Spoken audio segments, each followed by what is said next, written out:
Dhaka college ও Dhaka city college দেশের স্বনামধন্য ঐতিহ্যবাহী অন্যতম দুই শিক্ষাপীঠ। তবে শিক্ষা প্রতিষ্ঠানগুলো নিজ প্রাতিষ্ঠানিক সাফল্যে যতটা না আলোচিত, তার চেয়ে বেশি আলোচিত এবং সমালোচিত দুই প্রতিষ্ঠানের মারামারি ও অন্যান্য ইস্যুতে। বলা চলে মারামারি এবং ভাঙচুর বিশেষণকেই এখন এই প্রতিষ্ঠানের ঐতিহ্য হিসেবে ভেবে নেওয়া হচ্ছে। শুধু কি ঢাকা কলেজ আর সিটি কলেজ, কখনো বা এই সংঘর্ষে জড়িয়ে পড়ে আইডিয়াল কলেজের শিক্ষার্থীরাও। পরিস্থিতির এখন এমন অবস্থা, প্রায় প্রতি মাসেই এই দুই কলেজের শিক্ষার্থীরা কখনো দ্বিমুখী, কখনো বা ত্রিমুখী সংঘর্ষে লিপ্ত হচ্ছে।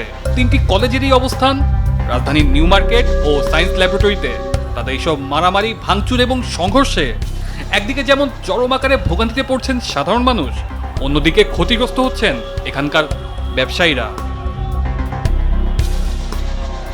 এত কিছুর পর এই মুহূর্তে আপনাদের মনে একটা প্রশ্ন চলেই আসছে, এই প্রতিষ্ঠানগুলোর মারামারির পেছনে আসলে কারণটাই বা কি? ঢাকা কলেজ ও সিটি কলেজের শিক্ষার্থীরা শেষ 8 মাসে অন্তত 10টি ছোট বড় সংঘর্ষে জড়িয়েছেন।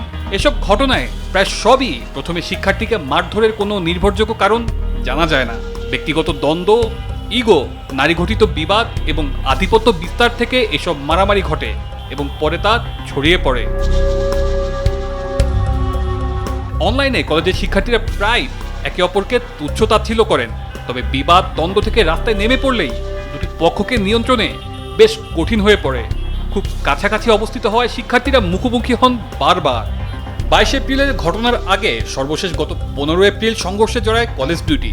শিক্ষার্থীরা বলছেন, সিটি কলেজের শিক্ষার্থীরা ঢাকা কলেজের দুই শিক্ষার্থীকে মারধর করলে ঢাকা কলেজের একদল শিক্ষার্থী সায়েন্স ল্যাব এলাকায় যায়। এ সময় দুই পক্ষের মধ্যে ধাওয়া পাল্টা ধাওয়ার মতো ঘটনা ঘটে। দুপক্ষই ইট পাটকেল নিক্ষেপ করে, এতে কয়েকজন আহত হন।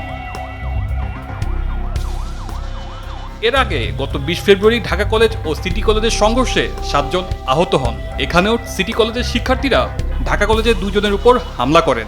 তার আগে গত 9 ফেব্রুয়ারি সংঘর্ষে জড়ান ঢাকা সিটি কলেজ ও আইডিয়াল কলেজের শিক্ষার্থীরা। এই ঘটনায় আহত হন অন্তত 5 জন।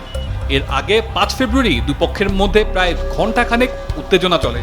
এবছরের 25 জানুয়ারি ঢাকা কলেজের এক শিক্ষার্থীকে একা পেয়ে সিটি কলেজের শিক্ষার্থীরা মারধর করে এবং কলেজে আটকে রাখেন। এমন অভিযোগ ঢাকা কলেজে ছড়িয়ে পড়লে উত্তেজনা তৈরি হয়। এরপর ঢাকা কলেজ ও সিটি কলেজের শিক্ষার্থীদের মধ্যে দফায় দফায় সংঘর্ষ হয়। অন্য একটি ঘটনায় 19 জানুয়ারি এক শিক্ষার্থীর উপর হামলা করেন ঢাকা সিটি কলেজের শিক্ষার্থীরা। এই ঘটনায় দুই পক্ষই পাল্টাপাল্টি সংঘর্ষে জড়িয়ে পড়ে, তবে তার কারণ জানা যায়নি।